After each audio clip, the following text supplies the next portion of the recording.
Well, it's like it's such a big difference. I've seen so much change in my lifetime of 82 years that it's hard to describe in a short, conversation. But the vast differences that have occurred from, let's say, back in the 50s when I began to be kind of aware of what was going on around me to where we are today. It's a different country. It's a different world. It's not just me observing it differently because I'm certainly older and have more perspective and more experience to compare it to, but it's different and objectively different. I mean, I think the biggest thing I see different is the lack of functioning around a principle, or let's say there is a simple principle. It seems like what's in it for me. Mm-hmm. Where when I was a young man, it seemed like people were more open to being concerned about other people. There was a greater social conscience. I mean, think about what the Great Generation did. They went and put their lives on the line, and most of them, well, a lot of them didn't come back. Yeah. Their bodies are still in Europe. And we could say, well, that was probably the most justifiable war we've ever fought, because otherwise we'd have the kinds of problems they were fighting happening here today. And that's what scares me, is that they are happening here today. There are things going on in this country today that are very disturbing to me, because I saw and knew what was happening in Europe. I was a young man, don't get me wrong. Yeah.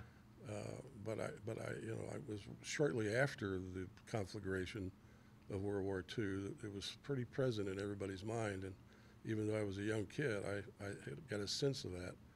And it scares me that I'm getting the same sense today, that there is a movement afoot, a way of thinking that has divided this country into warring camps, and it scares me.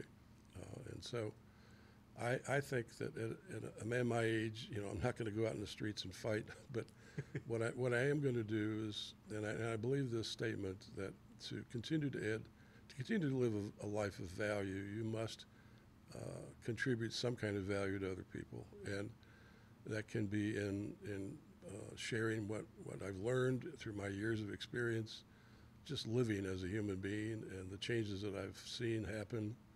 And it can be through my educational experiences, it can be through my work experiences, it can be through my study experiences. I'm an avid reader on specific topics. I wish I could read more broadly, but I don't have time because I have to stay on top of what's going on in the world to do what I'm doing. Mm-hmm.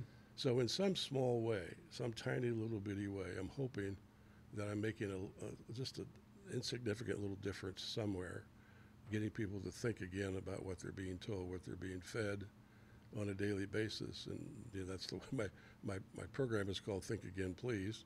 And the column. Is there a comma before please and an exclamation point Well, afterwards? I do it that way, but my software tells me that's the wrong way. So, but it's the whole idea is think again, please. We have an intellectual capacity that most of us don't fully appreciate or fully utilize, because we are so busy living our lives, doing the things that have to happen in our lives, raising children, working, building careers, et cetera, doing a little bit of volunteering.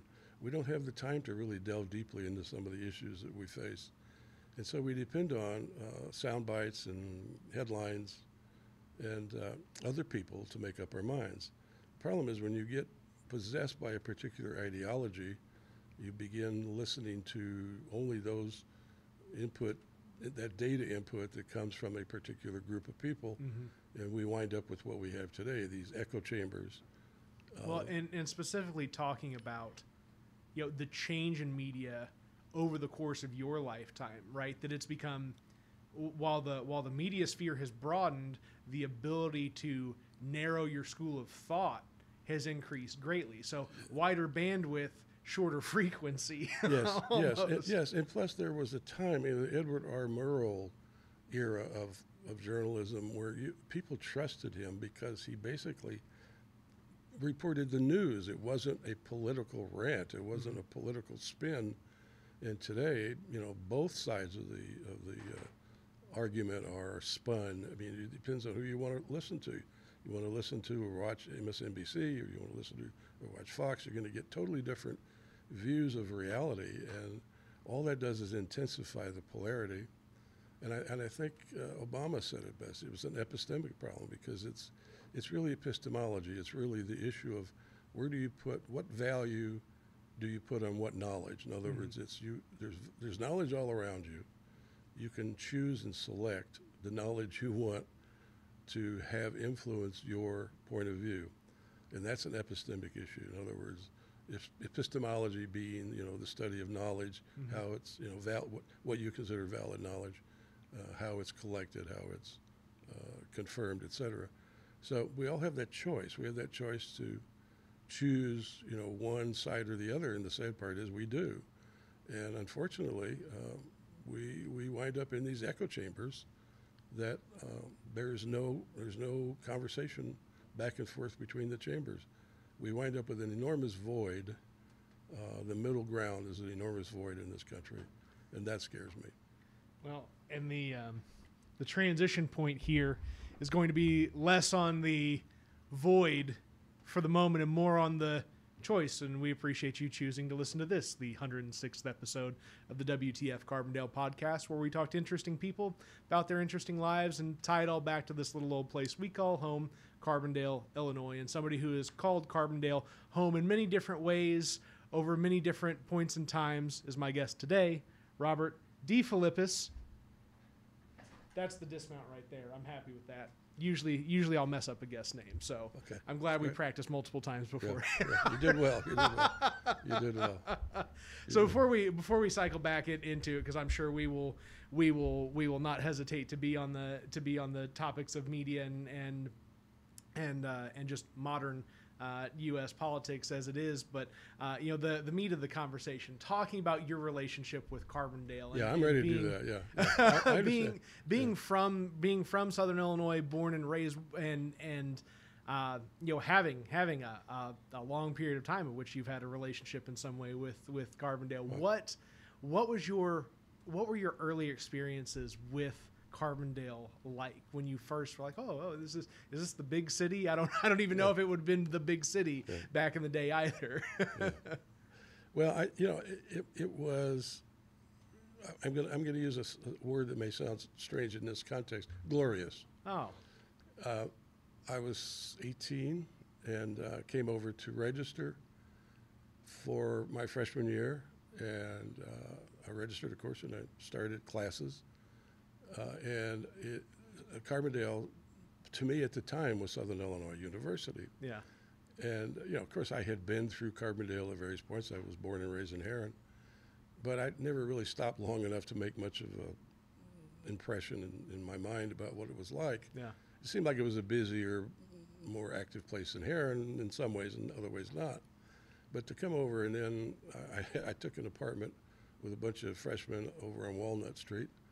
And it was like a totally different world for me, living on my own, of course. But Southern was so exciting. I mean, we were the largest incoming freshman class in the history of the school. Wow. We had 2,000 students. I think we raised the student population to about 9,000. Mm-hmm. And, of course, it continued to grow from there into the late 60s. I think it got into the mid-20s. Mm-hmm. But one of the experiences I had that was so memorable to me was I was in the Saluki Marching Band. I was a drummer, and I heard the band practicing one evening in the stadium, on the field, and I walked over and sat in the bleachers and watched them. And I had been a drummer in the Heron High School band for 4 years, and I played drums. At least I thought I did. And I talked to the director, Donald Kennedy was his name. And he happened to be, of all things, a percussionist. Now, it's unusual to find a director of music to be a percussionist. Usually they're a wind instrument or whatever. They're not percussionists, because the joke that my musicians friends always said to me is, you're not a musician, you're a drummer, you hang around with musicians. And I said, well, that's true, you're right, I'm not. But I auditioned for him, I joined the band, and spent the next 3 years in the band, marching in the Saluki Marching Band. And in those days, we started out in military uniforms, and then we switched over to tuxedos. We wound up with the drum section had blue blazers and gray slacks and white bucks, And then the next year they went into tuxedos. And we never marched, we danced. We either ran or danced. So we actually got highlighted in the country. People would want to come out and see our band, and they wouldn't leave at the break time to go get some beer or something. They'd watch the show. So it was that good of a band. But those are the days. And I remember we had a tug of war, a freshman tug of war against all the upperclassmen, and the rule was if we won the tug of war, we didn't have to wear green beanies.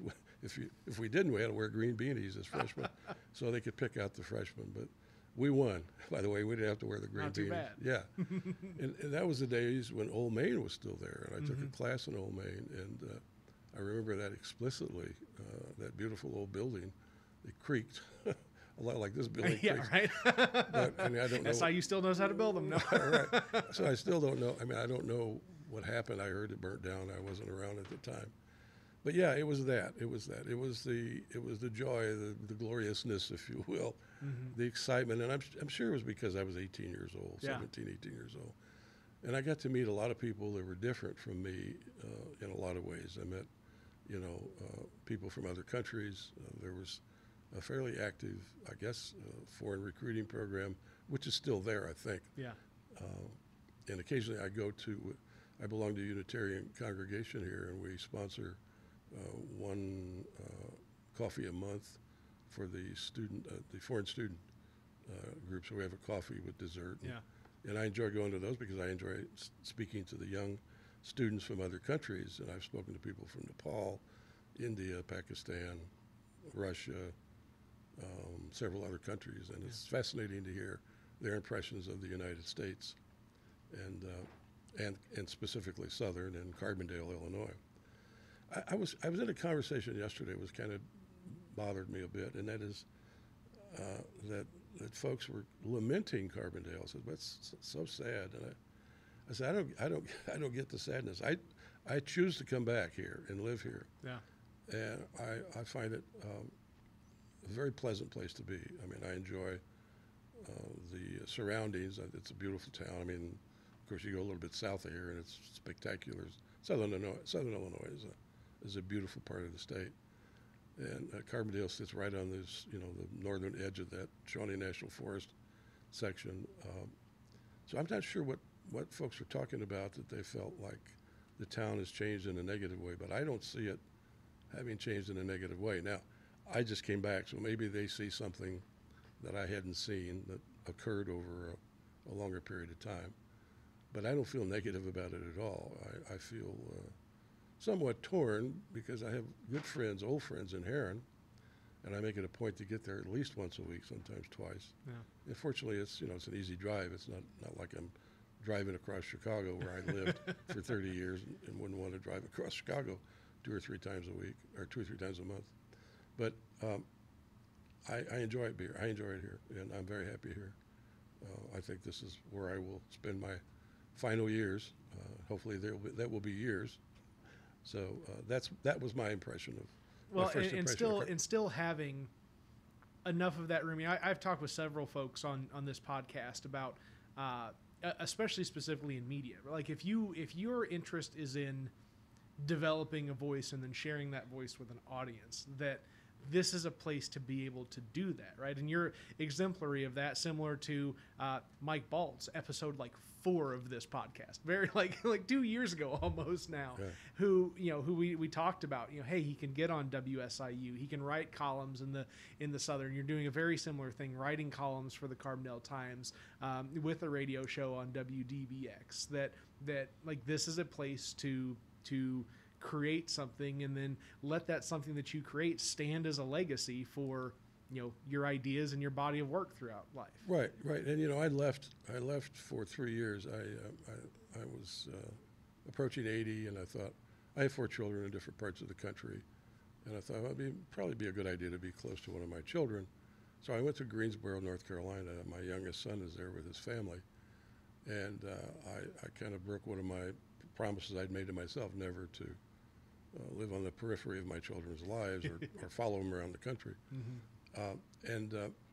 It was fine.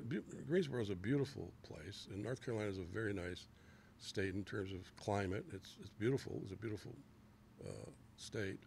And Greensboro in particular is like truly like an arboretum. It's just full of beautiful green, woodsy plants. It's a gorgeous place. But I was very alone there, and of course, COVID hit about the same time. Actually, we had scheduled an 80th birthday party, and my children were all going to come in for the party, and it was in March of 2020, and that was about the time COVID hit, and I called them all and said, "Do not come. I mean, I don't want you taking that risk." Yeah. And so I had purchased a birthday cake, and I wound up cutting. My church had a party for me. Mm-hmm. There were still enough people that could be there, and my son and his family, who lived in Greensboro, were there. And I wound up cutting the cake in half and sticking it in the freezer. And about 2 years later, I took it out and threw it away. I figured, I don't know how long it's going to last, but it's going to outlast the COVID thing, or it's not. But Did you find Unitarians out in North Carolina as I well? did. Yeah, I did. I joined there. It's called the Unitarian Church. Here, it's called the Unitarian Fellowship. But yeah, I joined that church, and I didn't stay with it. I just didn't feel as comfortable there as I did here in Carbondale. The folks here in this Unitarian congregation are, I feel a better connection to, a deeper connection to. Yeah. I never really quite felt that there. And I don't know, maybe it's because it's a different town or a bigger city. I'm not sure. But What have you been engaged with the Unitarian Fellowship for some time, or is it what's that relationship? Well, look on and off for 30 years. I first joined it in Naperville, cool. Illinois, and then that would have been, I can't remember, 30 years ago. And then I remarried and moved to the North Shore and lived in Wilmette and went to the Evanston Unitarian Church. Then came down here, and there's several things that occurred between then and now, but came down here and joined this group in, I think, 11 or 12 years ago. And of course, I left for 3 years and came back. Yeah. So I've rejoined. Yeah, Unitarianism has been a part of my life for a good 30 years. And I don't know if you want to get into that. Yeah, I mean, I'm interested because I've had probably a handful of folks that are part of the Unitarian Fellowship congregation on the podcast, but we haven't really talked about Unitarianism and the fellowship specifically here in Carbondale too deeply. So you bringing it up now kind of perked my interest in in exploration. Yeah, it's first of all, it's a very welcoming community. There's nothing that you have to believe in or disbelieve in to be a member. Yeah, we don't exclude or include based on some dogma. We have 7 principles. But kind of upsetting to me is some people, and I've had conversations with certain ministers that say, well, there's no there. Well, maybe there's no there in terms of Christian theology, but there's a there in terms of the principles that we subscribe to.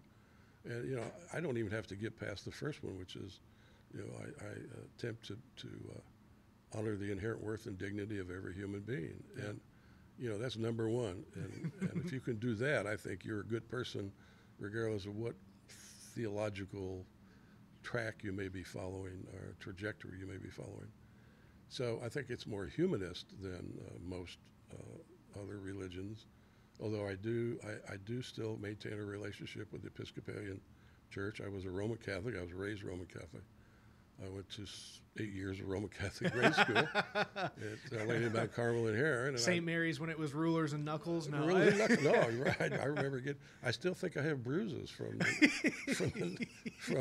Well, it's partly my fault because I was acting out in a lot of ways, like the rest of the boys in class. I love my history there. I love my experience there. I love that church. I love all of those people who really created me who I am today. Yeah. And I think it would be disingenuous of me to claim that somehow I've come up with the appreciation of the inherent worth and dignity of other human beings without that background. Yeah. In other words, the scaffolding, the moral scaffolding that I live by, or I try to live by, I'm a human being, I try to live by, was built by my my Roman Catholic education. The problem was for me when I left it that there were certain rules I couldn't abide by. I had been divorced and I wanted to remarry, and I did. And it was like, well, then I couldn't be a part of that. That's why I went to the Episcopalian church and was received very openly there and practiced. It's interesting because there's really not much difference theologically. The difference was King Henry VIII decided he wanted to be the head of the church, and so you got the Pope and you got King Henry VIII. But the theology is pretty much the same. What they call the Eucharist, what the Catholics call the Mass, almost identical word for word. The Book of Common Prayer is almost identical to the Catholic Missal. And so, there's very little, if any, theological differences, but maybe the application is different in terms of I don't think it's quite as dogmatic. Episcopalian is quite as dogmatic. Although this Pope is changing things such that maybe dogma is not as important as it was 20 years ago. Anyway, the way I say it is, I say Pope John the 23rd opened the windows, and this Pope opened the doors. And so I think the church is growing from that experience. But back to the Unitarian, I think where I come up with this is that I consider myself a Christian, a Jew, a Muslim, a Hindu, a Buddhist. I consider myself all those things because I think I can learn from all those traditions, and I don't have to say this one's wrong and this one's right. There's truths throughout the traditions, and the Unitarian Church, Unitarian Fellowship here, allows me to have that. And they support my independent search for truth, and so there's nobody telling me how I should think. So that's why I think, finding the Unitarian approach, if you will, so attractive to me. Now, I don't agree with everything, but, it's okay. I mean, it's okay that I don't agree with everything. Where does that, can you kind of trace that want, that independent search for truth, as you've referred to it as, like where your moral basis for this kind of work comes from, right? You talked a little bit about it, as a position from coming out of Roman Catholic school, but are there experiences along the line in your life that have just developed and then reinforced that this is the line you're meant to walk, and this is the talk you're meant to talk? I think it has a lot to do with, just my working career. I started out in a management training program after I graduated from here. I went to Chicago, and I spent 6 months as an artist and a technical illustrator and hated it and got fired. That we can't talk about. We talked about a little bit before the show, but we can't talk about now. Classified, folks. It's classified. Yeah, right. So anyway, I hated it, and they fired me and did me a big favor because I wound up in a management training program in a manufacturing company. And after 20 years, I was the chief executive in charge of all manufacturing in that company. Oh, wow. And so I had learned so much in terms of understanding human beings at the grassroots level. I had to initially manage people, work with people at the shop floor level. And manufacturing in those days was a pretty rough and tumble business. Yeah. I mean, it was, let's put it this way. Sexual harassment wasn't a bug, it was a feature of life in a manufacturing facility. I'm not bragging about that. I'm just saying it's the reality. It's the reality. There's a reason why we have implemented these laws and tried to develop beyond. Racism is the same. It was not a bug, it was a feature. Yeah. And I learned, as a young man, full of vim and vigor, I went in thinking I'm going to change things. And I think I did change some things, but I recall attempting to promote a black man into management. And I was called on the carpet and told, you're going to ruin your own career here if you insist on doing this, because he's going to do much better in the factory than he is in management. He will fail in management, so you're not doing him any favors. And I thought, wow, what a racist attitude about another human being. I knew this guy, and I knew how innately intelligent he was. He didn't have the educational background. Anyway, I did. I proceeded. I did finally promote the guy. I got to a place where I could. I had the power to do it, and I did. And he turned out to be a wonderful management. He was one of the best superintendents we ever had. Yeah. And so, I proved my point by taking the risk, and it felt really good. And I'm not doing self-aggrandizing things. I want people to know how things were then. This was in the 60s, before the civil rights law went into place. 64, I think that was. And just how close that these things are right? Yes, That this one experience that you're describing now is replicated millions of times Right. over with, a different outcome in each point, right? And that this isn't some, far gone past that is intangible and unrecognizable. It's very, very recent. Yeah. And I think in answer to your question, getting to know people at that level, Mm-hmm. truly being open to the experience of another human being, showed me in so many ways that they are subjects and not objects. Yeah. I like to use that distinction because people are subjects, they're not objects. And subjects in the term that they're folks whose stories should be understood and highlighted, not subjects in the terms of the old king subjects kind of. No, subjects like real human beings who have lives, who have feelings, who have emotions, who do good things, do bad things, et cetera, have gains and losses. Yeah. Real people, not objects, not like cutouts that you move around on your stage of your play, Yeah.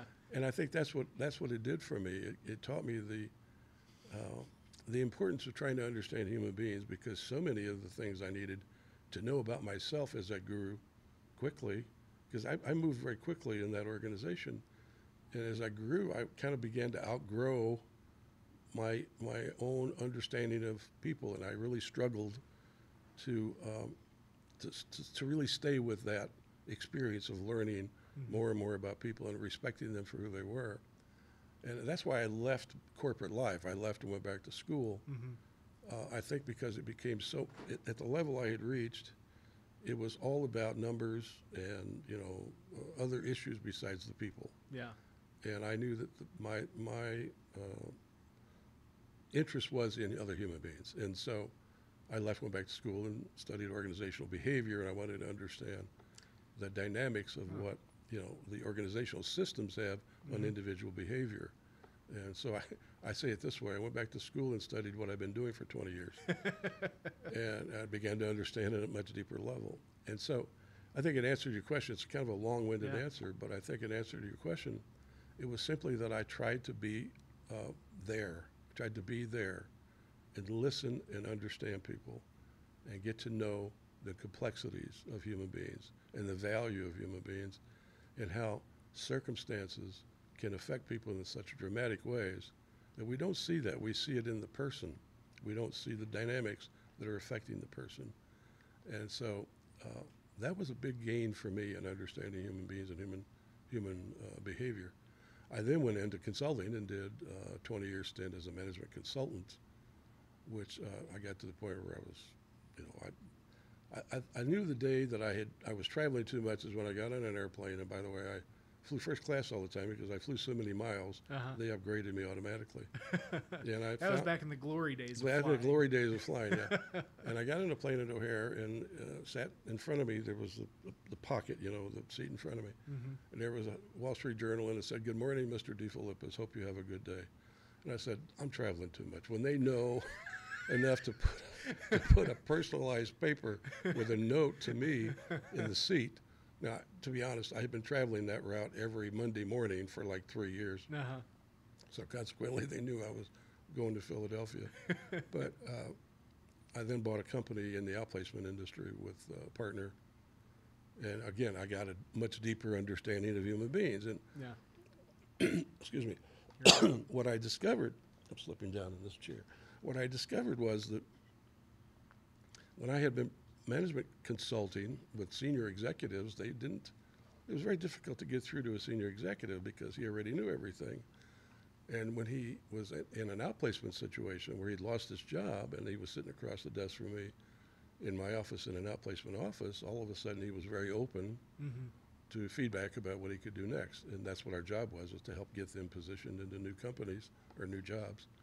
And it was, again, another observation about human nature, that we can get so tied up in the structures around us that we begin to misassess our own competence. In other words, I learned that when I left corporate life as an executive, where people would get coffee for me. All of a sudden, I'm in a world where you can get your own damn coffee, nobody's going to take care of you.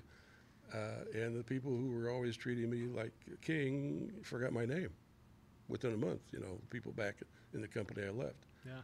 So a lot of lessons along the way, I guess, a lot of lessons along the way. Also, I think seeing my children grow up. I have 3 children in their 50s, one about to go into his 50s, and to see how they took their lives and made wonderful things out of their lives. They knew there was no question they were going to go to college. I mean, there wasn't even a discussion you're going to college, and they did. And now 3 of them have masters, one of them has a PhD. Oh, that's cool. They all did very well in education, and they're all doing very well in life. So, I think seeing my children grow from little kids all the way into, productive adults, good people, is probably one of the greatest joys in life, is to see your children grow up and to be good people, and then see 6 grandchildren show up on the scene. So all of those add up to this respecting the inherent worth and dignity of every human being. And so until that becomes the byline for every other religion, I'm going to be a Unitarian. That was such a beautifully weaved together story, Robert. Like that as I'm sitting here trying to figure out how to embrace myself better without knocking my microphone down. It really did tie, the tenet, the primary tenet of Unitarianism that you work to live by into the lived experiences, and not just the lived experiences, but then the output on the other side. That output not necessarily being your day-to-day work, right? But in what you've been able to accomplish just by having good kids. Yeah. Right? Yeah, right. The final product. Excuse me. It seems like the final product, maybe not.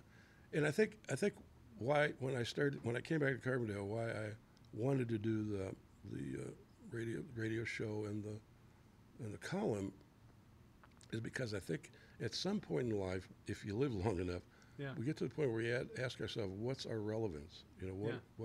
What's our value? And I think the value comes from making a contribution to other people. And that contribution can be just being angry about stuff that you should be angry about. Resisting and arguing about stuff that shouldn't be. Of course, when I say shouldn't be, I'm sounding superior. Don't mean to sound that way.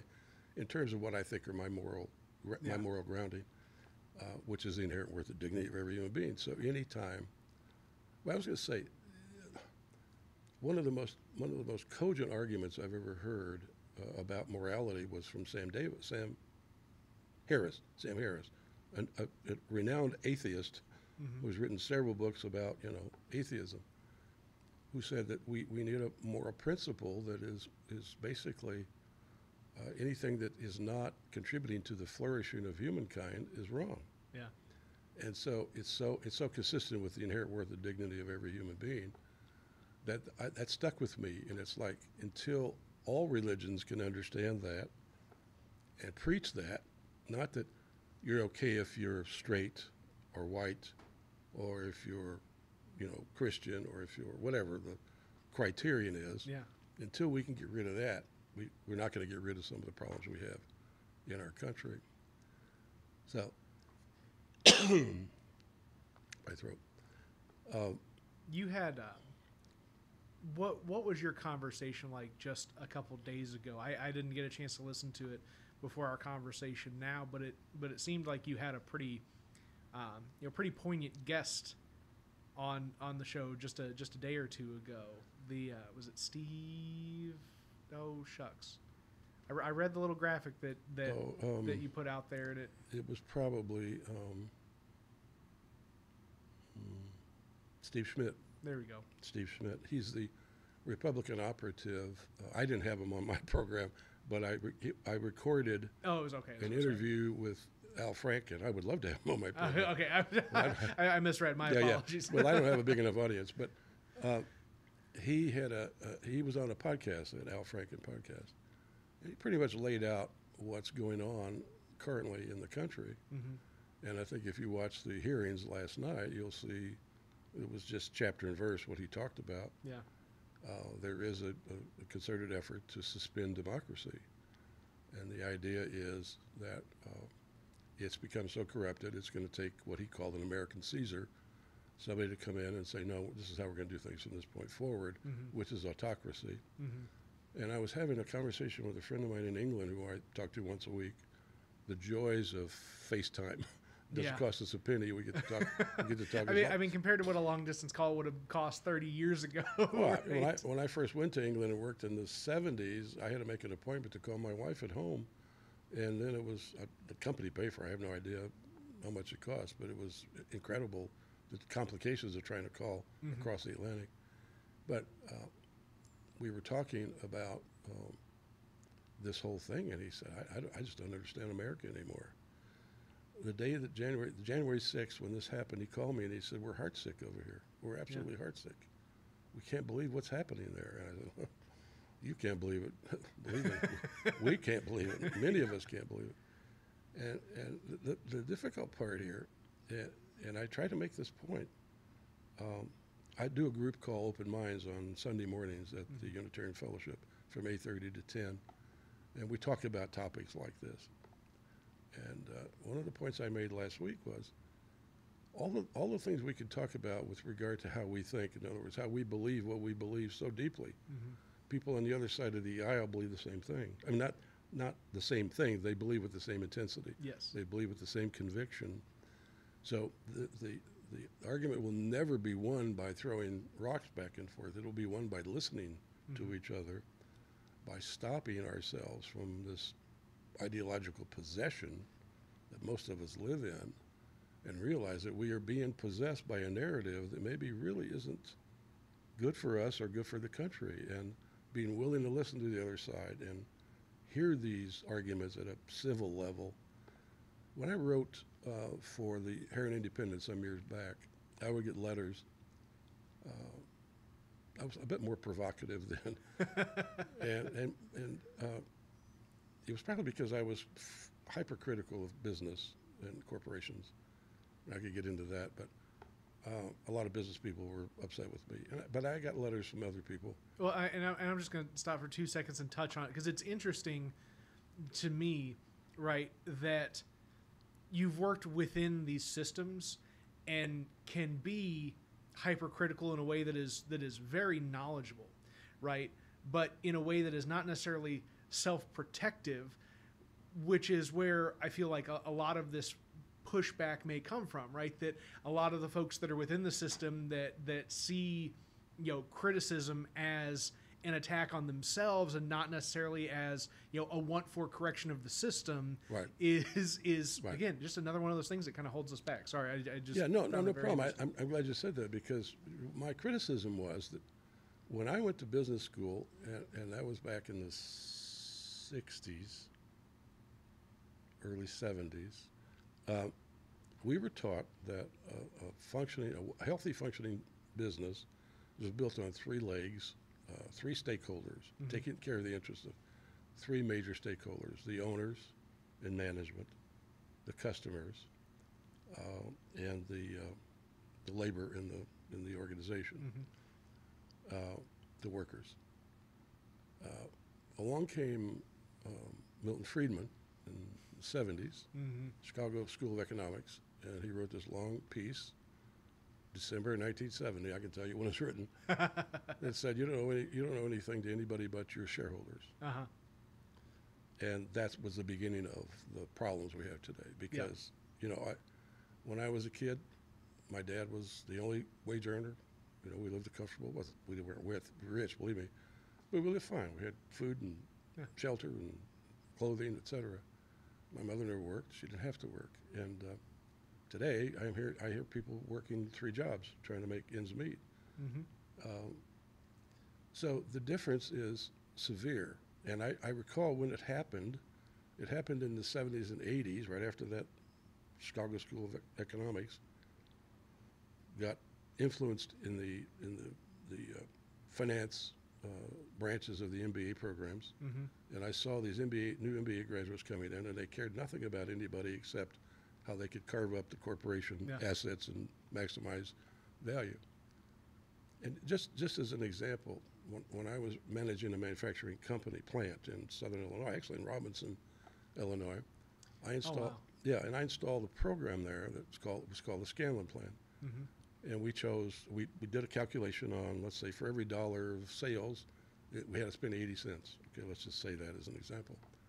We said if we could spend less, we're going to share that with the workers. It was like, are you kidding us? No, we are. So we wound up doing that. We had a union at the time, and we had to negotiate this all with the union, and they became allies. And the first month we started that program, everybody earned 25% more money. Now think about a person making a relatively good wage in manufacturing in those days, who all of a sudden got 25% raise every month.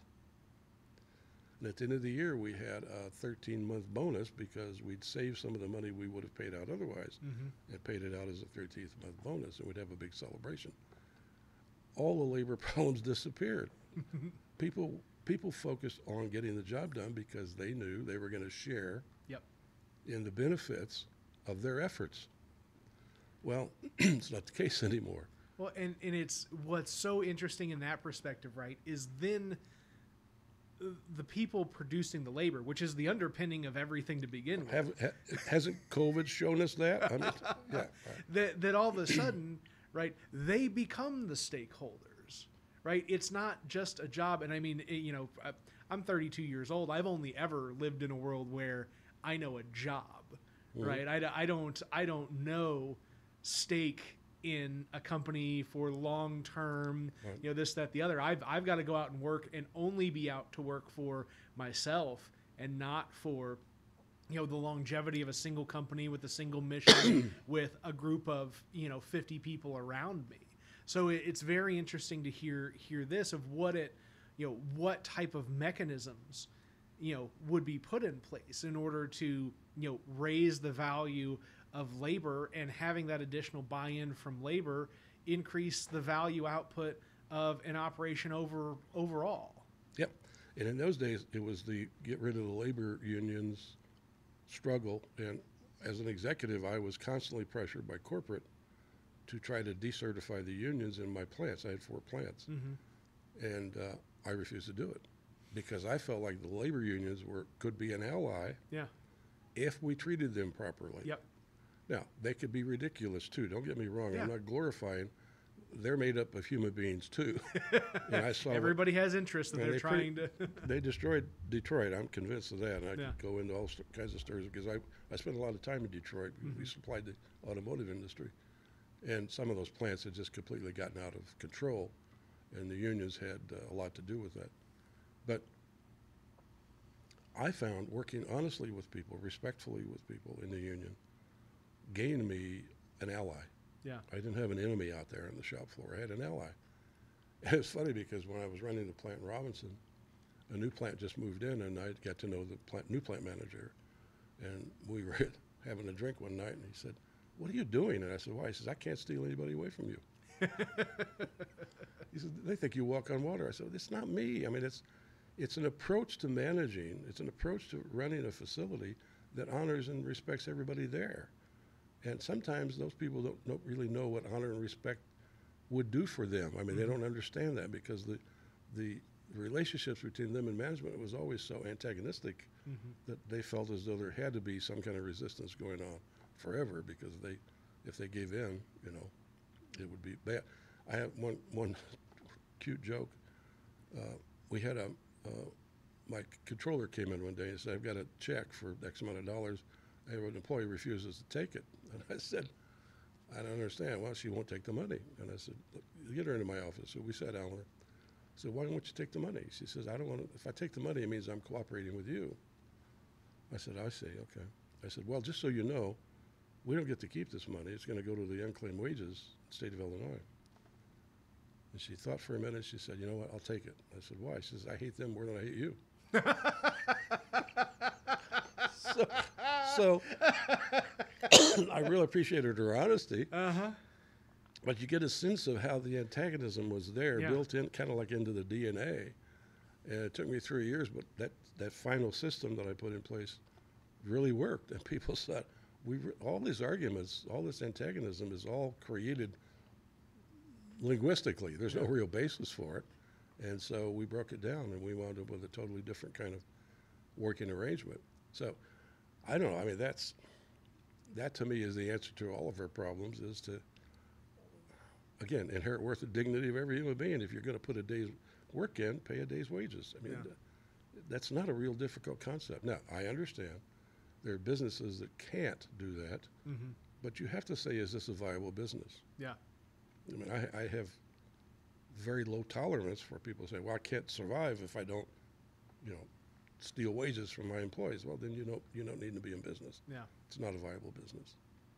Well, and there's, the side of this where businesses determine a point of threshold where there's just not enough value in it for them, so they've got to scrape, the dollars off the top of the wages, scrape the money from, production quality, scrape the money from, just contractual obligations, right? Because, I've determined through my calculations that I should be deriving X amount of dollars from this work that I'm putting in regardless. And if I can't make this, then I'm going to pull it out of somewhere else, right? And never thought that, hey, maybe I can just make a little bit less and work on my operations to the point at which I can sustain myself at the revenue threshold that I've determined is what makes it valuable for me to do this business. Well, the whole idea of the Scanlon plant started with a company that was going out of business for those reasons. And the union came in and said, we got the answers.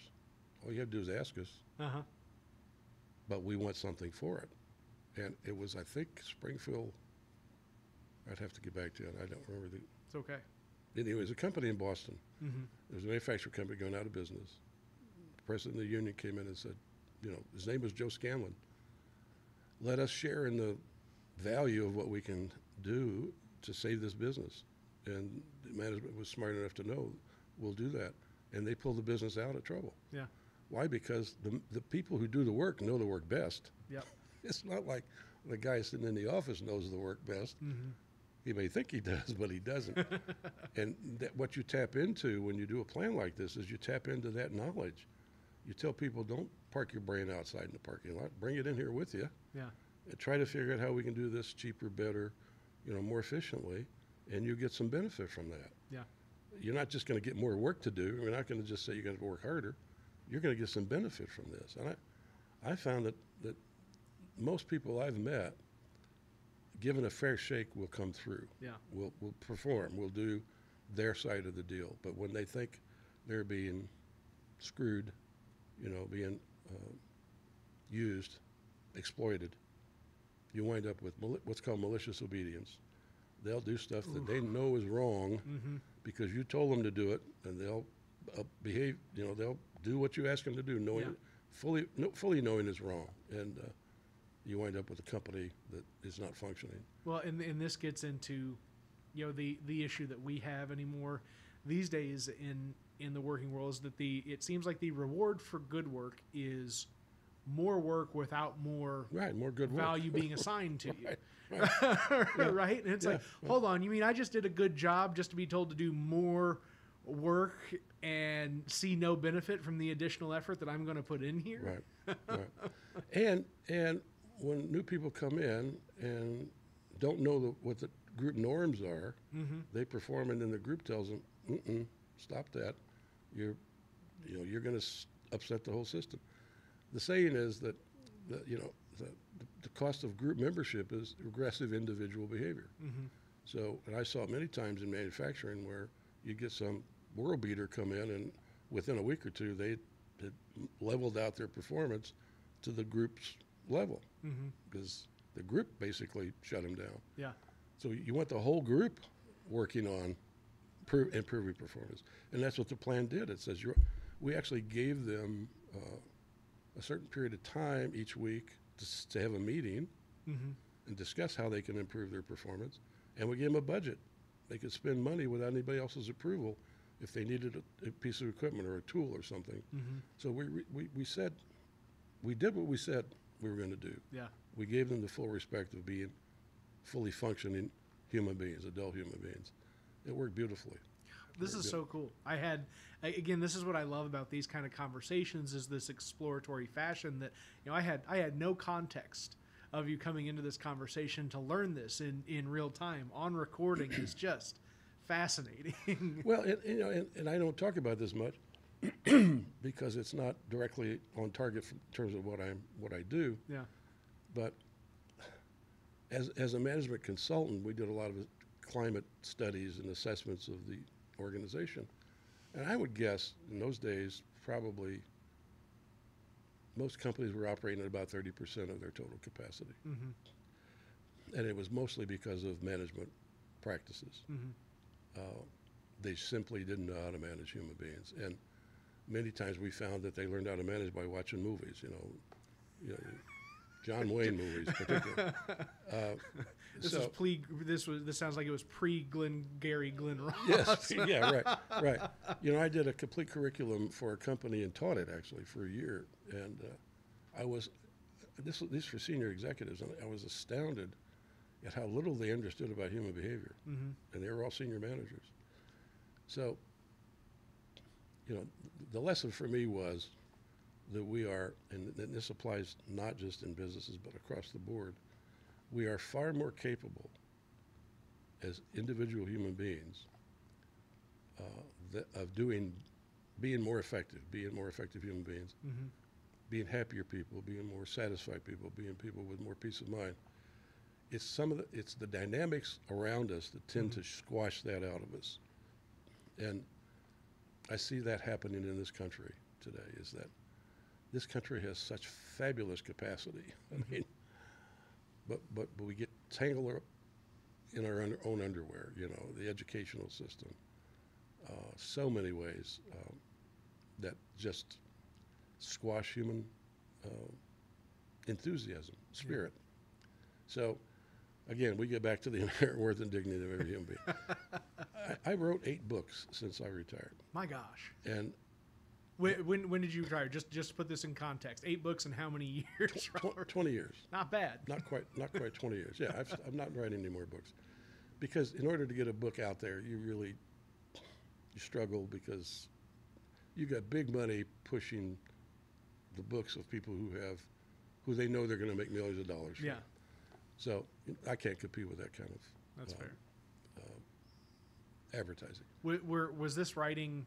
Was all of it around the business stuff, or have you just a number of different? But topics? a lot of it was. I mean, the first one would have been my PhD dissertation. I had to drop out of my PhD program for several reasons, but I was already in my 50s when I started the program, and I wrote, in order not to have done all the preliminary work go to waste, I wrote a book, Mm-hmm. which would have been the PhD dissertation, and that book came out in 2003. It took me 2 years to write the book, so I started writing around 2001. And I wrote the book, published 2003. And then that kind of became the scaffolding for all the other books I wrote. So anything in that book, anything in my subsequent books would kind of derive from what I did in that book, what I wrote in that book. It may be hard to point directly to it, but it did. I mean, I'd have to have a long conversation to explain Mm-hmm. every book and why it did.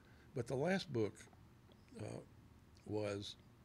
it's called Losing Your Mind, Critical Thinking in an Age of Chaos.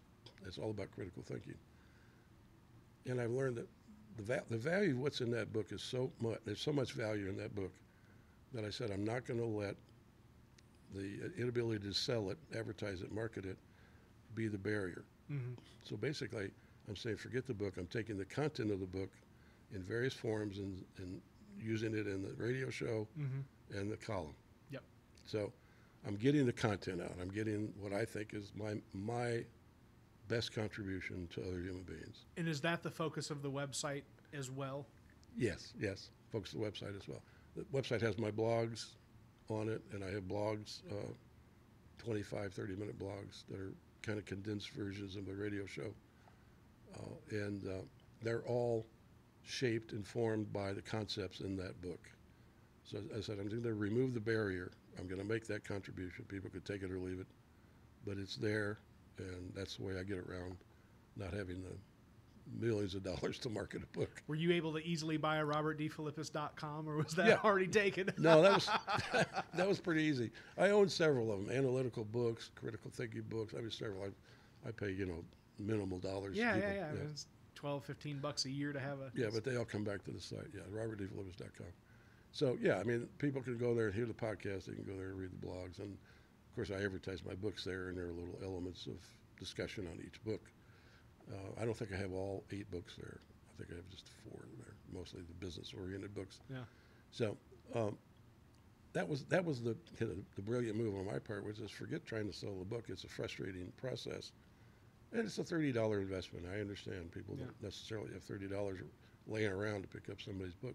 Hey, that's a quarter tank of gas these days. These days, yeah, right, exactly. God, I hate I want so desperately to not make jokes about the gas and poke at it and this, that, the other, because I understand too many people are discontent with it in a way that is not necessarily logical, right, in a sense. Right. But it's such an easy common ground to reach for these days. It's hard not to sometimes. Yes. Yeah, and I worry about what Nixon did when he put price freeze in back in the 70s, early 70s. He had a price freeze on because gas was going crazy. It was up to 60 cents a gallon. Mm-hmm. Now remember, 60 cents was real money at that moment. Yeah, when I was a kid growing up in Heron, it was 11 cents a gallon. So, you're talking about big changes. But my dad was making $1.40 an hour too, so yeah, that's the difference. You have to measure it in those terms. But yeah, I agree with you. This gas thing is scary. But there's so many dynamics involved in it. Again, we'll get back to this. Think again, please, because if you look just at the surface, well, Biden's in office, it must be his fault. Yeah. That the missing component is the difference between causation and correlation. Because somebody is there when an event occurs, it doesn't mean that person is responsible for that event. Yeah. And to really understand it, you must understand economics a bit better and world events a bit better, and take the time and effort to investigate. Because if you don't, you will always go through life with if this is the case, then that, and this is that, and that. And what happens then is people make decisions on erroneous information and can't figure out why we keep having the same problems year after year after year. Now, that's not all the problems of the people. That's the problems of our media. Particularly one side of the media that's constantly pouring out erroneous information as though it's fact. It isn't. I mean, when somebody is sued and his own legal defense from his lawyers is nobody comes to his program considering what he says seriously. Was that Carlson? Was that Hannity? Or was that, okay. Tucker Carlson. People come to his program understanding it is just entertainment. It's not truth. Yeah. That was the legal defense. And it worked. Yeah. So, but try to tell that to a Tucker Carlson fan, they are not going to buy it. They just aren't going to buy it. A lot of that goes back to why people believe what they believe, and it's got nothing to do with reason or rationality. The program I just finished recording yesterday, I was talking about how our belief systems, our truths, our values are in a different part. They're emotional. They're in a different part of our brain. They're in the amygdala, where rational thinking is in the neocortex. So they literally are different parts of the brain. So we can have all kinds of rational thinking going on, but it doesn't change what the emotion is in the amygdala. And that's what we have here, people who believe with such an intensity that regardless of what the rationality is, it doesn't make any difference. They can hold completely opposing ideas in their head at the same time. We all do this. It's not just them, it's us. It's one of the failings of human thinking, one of the fallacies in human thinking. I have a wonderful book at home. I didn't write it. I wish I had I would have loved to have written it just for the title, Bozo Sapiens. It talks about all the ways that we are bozos in terms of our inability to think clearly. So that's what plagues us, no, let me rephrase it. I'm trying to make some little contribution to changing that. Yeah. I know it's insignificant. I know it's small. I'm not even sure who listens to the program or who reads the column, but I'm going to keep doing it because that's what I do. Well, and it's so funny you say that the I don't know who listens to the program, I don't know who reads the column, and I can tell you I have a similar feeling with the media products that I produce, because I can see metrics all day of how many thousands of people see it, how many people click something, how many people do this, that, the other, and I can see the the likes of some people. That doesn't wholly encompass the folks that really do consume, who I'll never know. My battery is running low because apparently I didn't plug this in, so I'm really glad that it survived this long. Bear with me one moment, Robert. Sure.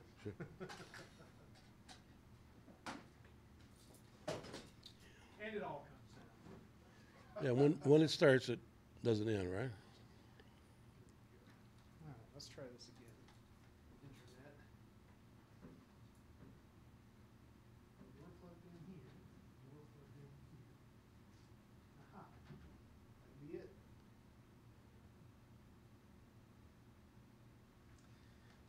Very good. All right. Now it's like the Wizard of Oz. Everybody's seen behind the curtain. Oh, yeah.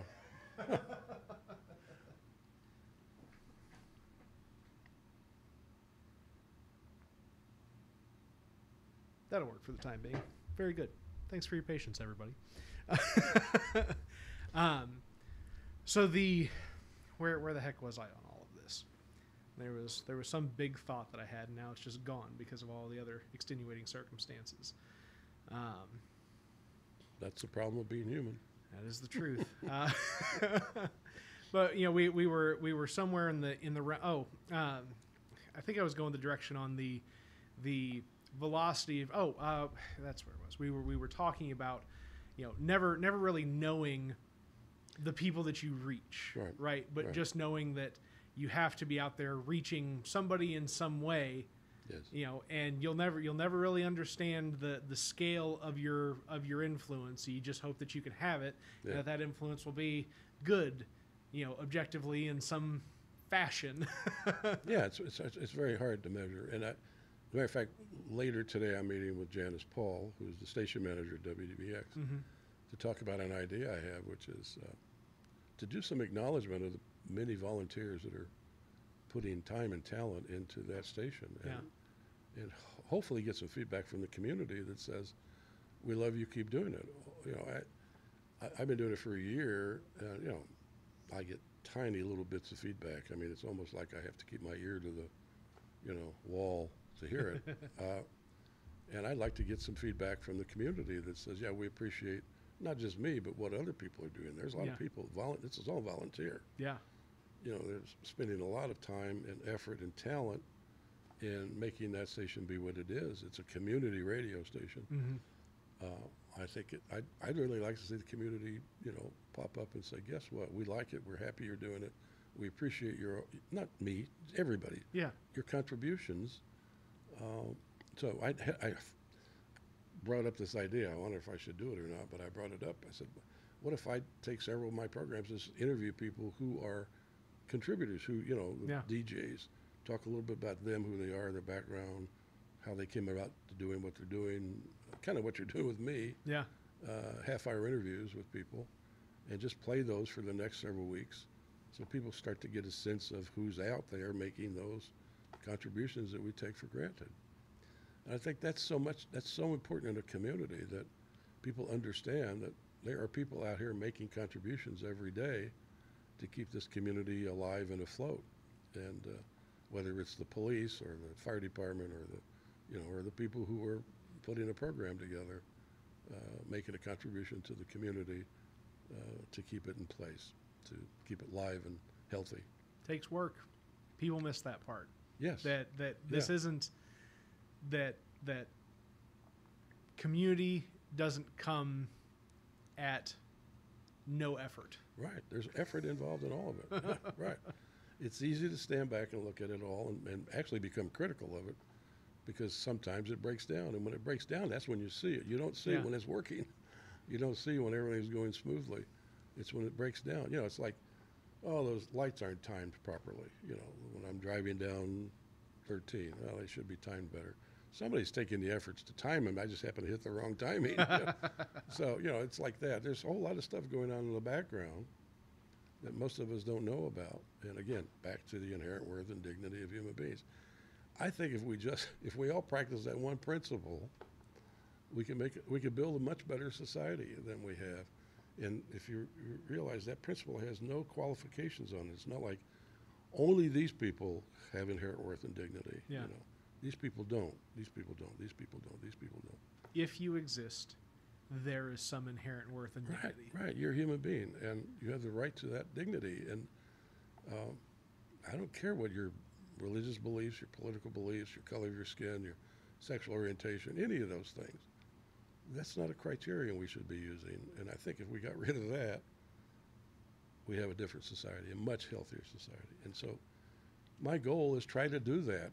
Again, one person, you know, spending 30 to 35 hours a week on creating a radio show and write a column and doing a podcast. Not that I don't enjoy it. I do. I enjoy it. I'm not saying I'm doing this out of pain. I mean, I'm doing this for full enjoyment. But it still takes effort. It still takes effort. And so just acknowledging each other's efforts is a big step in creating a healthy society. The biggest barrier I think we have is this radical individualism. Yeah. That's taken over the American psyche. You know, I've been in Western Europe many times, and I see a completely different attitude. I mean, particularly Scandinavian countries who always rated the top 5 or 6 countries in terms of all of those surveys that are done in terms of happiness and satisfaction in life. So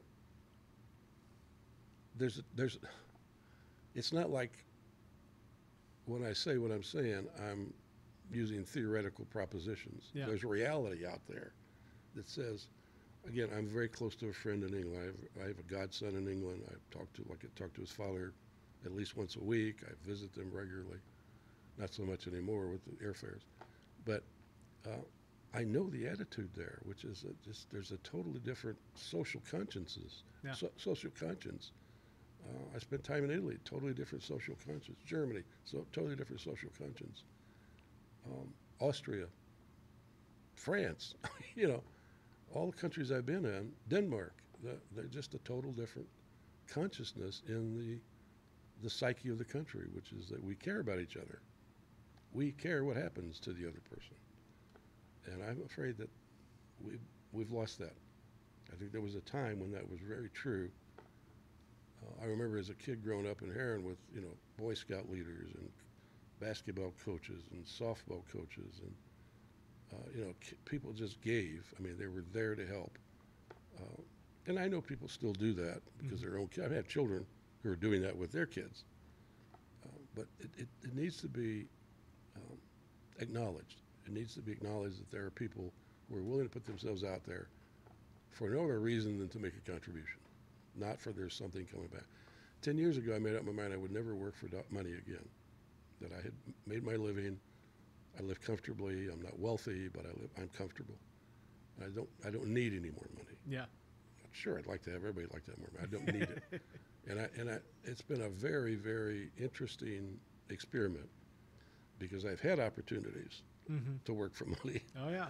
And I said, I'm not going to. I'm going to continue to volunteer. When I lived in Greensboro, I didn't have a radio show and et cetera. So I volunteered at a homeless shelter, day shelter.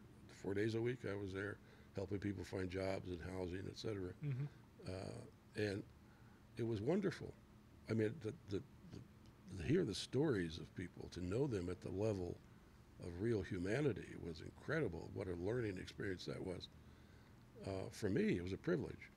And so I think that continual effort to make some contribution without any kind of remuneration, you know, without any kind of expectation that you're going to be paid for this somehow, unless you're a really deeply believing Christian, you're going to wind up at a higher place in heaven or something. I'm not sure. But my point is that to do that has been an experiment that I've been surprised at myself, because I can say that intellectually, and there are times when I've been very tempted, you know, coaching. I used to do coaching, executive coaching, and I've turned that down. I've said, no, I'm not going to do that. Yeah. And I kind of broke my rule. wound up with a client in Canada, and about 2 or 3 sessions in, I said, "This is not right. I don't want to do this." And Yeah. so we stopped it. And so, because every moment I spend doing that, I'm not spending doing something that I think is making a contribution to the community, Yeah. making a contribution to life that's better for maybe somebody hears it and can gain from it. Well, have a better life. and I think a big difference here, right, is the thought that people shouldn't have to be able to afford you to have access to you. Right. Right. I think that's a big importance, that people should simply, by virtue of being people, being humans, Right. have the capacity to access you and your skill set and If your, they want. Yeah. They don't have to, obviously. It's their choice. And they may find, I'm sure I have people who think he's full of baloney. I mean, I'm not arguing that everybody should. Yeah. But the point is, I'm not going to set that up as a barrier. Yeah. And that's why I said I'm not going to let the sale of the book be a barrier. I'm going to give that content away, because that's why I wrote the book Yeah. in the first place, is for the content in the book. I got some wonderful reviews on the book, by the way. And I share those reviews so people think, well, maybe this guy's got something to say that's worth listening to. Yeah. And it's free. It's all there. And I say in my podcast, this is now free and it will always be free. It's my contribution. So I've been fortunate. This country has given me the opportunity to leave a small town in southern Illinois where we didn't have a lot. We were fine, and step into the middle class because of this school. Yeah. This college, this one, Northern, Southern, Eastern, Western, are all those colleges that are built to help blue-collar families make that step up into the middle class. And that's what it did for me.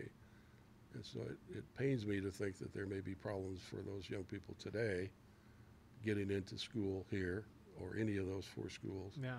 And making that step, because it's I can't give it enough gratitude. It changed my whole life, is being able to come here and get an education that I couldn't have otherwise. So. And I will say that is a good transition out point, because we can just give a little bit of gratitude for this episode of the WTF Carbondale podcast, where, I've just really taken into the whole concept of, caring and the humanity of it all.